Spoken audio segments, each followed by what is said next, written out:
তো গাইস আজ হচ্ছে উল্টো রথযাত্রা। তো প্রথমেই মঠে এসে একটু কীর্তন শুনে নিলাম। তো আমার ভিডিওটা দিতে একটু দেরি হয়ে গেল, কারণ কি শরীরটা একটু খারাপ ছিল, তার জন্য। তোমরা দেখতেই পাচ্ছ ওখানে কত ভিড় হয়েছে আজকে। তো এখন আমি আর আমার বন্ধু মিলে বসে পড়েছি প্রসাদ খেতে। তো প্রসাদ ছিল খিচুড়ি প্রসাদ। তো এখন খেতে বসে পড়ছি, দেখতেই পাচ্ছ প্রসাদটা। তো আমার বন্ধুকে দেখতেই পাচ্ছ ভিডিও করছি বলে হাসছে আমার দিকে তাকিয়ে তাকিয়ে। সো ফাইনালি এখন প্রসাদ খাওয়া কমপ্লিট করে তিলক কেটে একদম বেরিয়ে পড়েছি রথ টানার জন্য। তো এখানে রথটা দাঁড়িয়ে গেছে মাঝপথে রাস্তায়। তো রথ টানা শেষ করে চলে এলাম মন্দিরে। তো তোমরা দেখতেই পাচ্ছ এখানে কত সুন্দর নাম কীর্তন হচ্ছে, এখানে কত সুন্দর নাচ হচ্ছে, গান হচ্ছে। তো এখানে দেখতে পাচ্ছ প্রচণ্ড ভিড় হচ্ছে রাত্রিবেলাটা, সবাই এখানে নাচছে।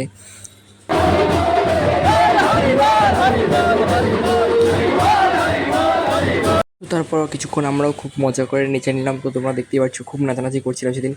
তো তারপর সারাদিন রথ টেনে পায়ের অবস্থা খুব খারাপ হয়ে গেছে। তো দেখতে পাচ্ছ ল্যাংড়ায় ল্যাংড়ায় বাড়ি যাচ্ছি। তো তোমরা ভাবছো আমি ইয়ার্কি মারছি, কিন্তু না, দেখো আমার বন্ধুকে দেখো খুব ল্যাংড়াচ্ছে। তো আজকের জন্য এটুকুই, দেখা হচ্ছে নেক্সট ভিডিওতে।